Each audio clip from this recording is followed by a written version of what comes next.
बिस्मिल्लाहिर्रहमानिर्रहीम। अस्सलाम वालेकुम नाज़रीन, उम्मीद करता हूँ कि आप लोग खैर व आफ़ियत से होंगे। जुम्मे की शुफ़रत आज दो ख़बरें हैं और मेरे नज़दीक दोनों ख़बरें ही बहुत अहम हैं। वी ऑल नो दैट कि कोई भी हुकूमत हो पाकिस्तान की, जब कोई पाकिस्तान से बाहर बैठ कर उन पर तनकीद करता है तो बयाननामे दाग दिए जाते हैं कि जनाब हम आपको वापस लेके आएंगे, हम इंटरपोल को इंगेज करेंगे, हम ये करेंगे, हम वो करेंगे। ऐसी ही कुछ स्टेटमेंट्स रिसेंटली वज़ीर दाखिला जनाब मोहसिन नकवी साहब की जानिब से दागी जाती रहीं कि जो यूट्यूबर पाकिस्तान से बाहर बैठकर पाकिस्तान पर तनकीद करते हैं हम उनको वापस लेकर आ रहे हैं और बहुत जल्द वो वापस आ रहे हैं। इनिशियली मैंने भी सोचा कि ये कैसे पॉसिबल है कि अमेरिका, बरतानिया, कनाडा में बैठकर तनकीद करता है हुकूमत पाकिस्तान, उनको कैसे वापस लेकर आ सकती है। लेकिन वो एफर्ट बहुत सीरियस है। उस एफर्ट की डिटेल्स के बारे में कुछ बात करते हैं। नंबर 2, पाकिस्तान तहरीक इंसाफ की डिजिटल मीडिया के लीडरान, इवन कुछ सीनियर एंकर पर्सन है मंसूर अली खान साहब, उनके ऊपर बहुत तनकीद करते रहते हैं, बहुत नाकिद हैं। कभी मंसूर अली खान साहब के किसी शो में तनकीद करते हैं, कभी किसी शो की वजह से या किसी व्लॉग की वजह से तनकीद करते हैं। Let's start with Mohsin Naqvi साहब और यूट्यूबर। बेसिकली 2 यूट्यूबर के नाम आ रहे हैं। यूट्यूबर तो एक तो यूट्यूबर हैं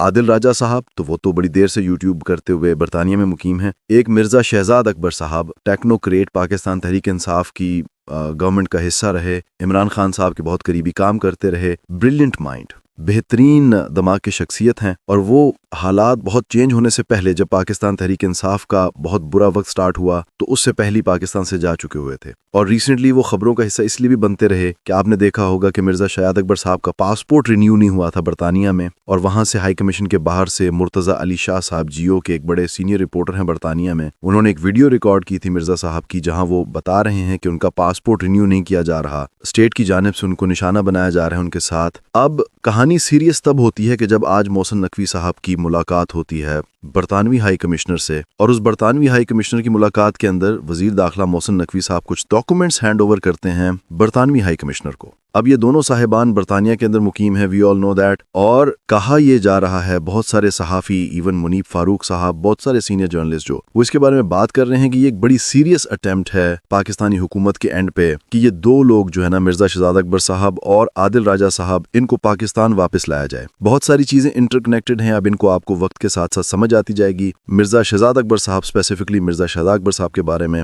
बहुत सारे लोग इस चीज़ के ऊपर कायल थे, मुत्तफिक थे कि मिर्ज़ा साहब अपने काम के वकील, मतलब लॉ के, वो एक ब्रिलियंट किस्म की शख्सियत थे। Professionally he is a brilliant man. So उनके बारे में बहुत सारे लोग ये बात करते हैं कि ऑब्वियसली उनके पास बहुत इन्फॉर्मेशन, वो गवर्नमेंट के बड़े की रोल्स में इमरान खान साहब के साथ काम कर चुके हुए थे, इन्फॉर्मेशन बहुत ज्यादा थी, उनकी रसाई बहुत ज्यादा थी। तो शायद इस वजह से जब वो व्लॉग अप करते हैं बरतानिया से बैठकर, जब वो कोई तफसील फौज के इदारे के बारे में, किसी और इदारे के बारे में, कोई हुकूमत के अंदर की कोई खबर जब शेयर करते हैं तो उसका इम्पैक्ट बहुत ज्यादा गालिबन होता है। वो खबर ठीक देते हैं, वो खबर गलत देते हैं, वो एक डिबेटेबल चीज है, लेकिन ये बात फैक्ट है कि उनका इम्पैक्ट तो मिर्ज़ा शहजाद अकबर साहब का बहुत ज्यादा है। शायद यही वजह है कि हुकूमत पाकिस्तान ने डिसाइड किया है कि ये 2 शख्सियात जो हैं, मिर्ज़ा शहजाद अकबर साहब और आदिल राजा साहब, इनको पाकिस्तान वापस लाया जाए। यहाँ पर इंटरेस्टिंग फैक्टर और भी है कि 2 अभी तक डिफरेंट जो सोर्सेज कोट कर रहे हैं, वो 2 नाम कोट कर रहे हैं। वो कनाडा में हैदर मेहदी साहब का नाम नहीं ले रहे, वो अमेरिका में शहबाज गिल साहब का नाम नहीं ले रहे, वो और बहुत सारे, सबी काजमी साहब हैं, बहुत सारे हमारे व्लॉगर हैं जो मौजूदा रजीम के बहुत बड़े नाकिद हैं, बहुत बड़े नाकिद, उन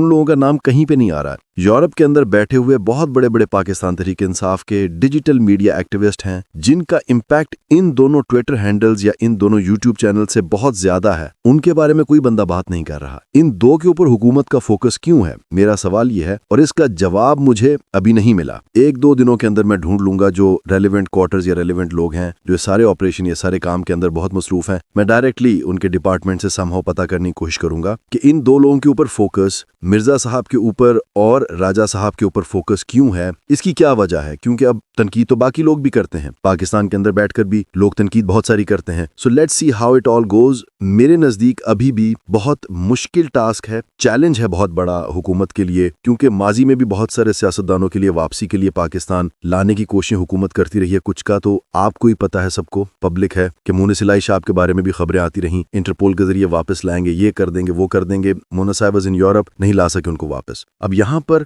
कितनी इनको मिलती है, सक्सेस मिलती है, that is a question mark. میں آپ کے سامنے رکھ دیتا ہوں کہ ایک کوارٹر کی جانب سے میاں نواز شریف صاحب کے بہت قریبی شخصیت سے رابطہ کیا گیا کہ جی آپ میاں صاحب کو انگیج کر کے دیکھیں میاں نواز شریف صاحب کیا کہتے ہیں. اور وہ جو ریسنٹلی ابصار عالم صاحب کا ایک ولاگ تھا نا کہ یا کچھ اور لوگوں کی جانب سے یہ ایک تاثر قائم کرنے کی کوشش کی جا رہی تھی کہ میاں نواز شریف صاحب چاہتے ہیں کہ عمران خان صاحب کو رہا کر دیا جائے اگر سب کا احتساب نہیں کرنا ہے ایوری تھنگ. تو وہ تاثر یہاں پر زائل ہو جاتا ہے جب منصور علی خان صاحب یا پاکستان تحریک انصاف کی لیڈرشپ سابقہ لیڈرشپ کوئی بیچ میں میڈیٹ کرنے کی کوشش کرتی ہے اور آگے سے بالکل انکار کر دیا جاتا ہے کہ نہیں ہمیں ان سے بات ہی نہیں کرنی. تو پھر وہ جو گڈ ول جیسچر یا انقلاب یا جمہور پرست لارجر لائف والی جو پکچر پورٹری کرنے کی کوشش کی جا رہی تھی وہ پکچر یہیں کی کہیں ختم ہو جاتی ہے. اس سے زیادہ میں فردر ڈیٹیلز میں نہیں جاؤں گا. آئی تھنک وہ منصور علی خان صاحب خود ہی جب پبلک کریں گے یا یہ جو محسن نقوی صاحب والی جو سٹوری ہے اگر اس میں کوئی میچورٹی آ گئی واقعی میں کوئی سٹیپس لیے جانے کا خدشہ یا امکان بھی ہوا تو آئی پرومس یو کہ وہ چیزیں میں پہلے ہی آپ تک پہنچا دوں گا. دو آئی اسٹل بلیو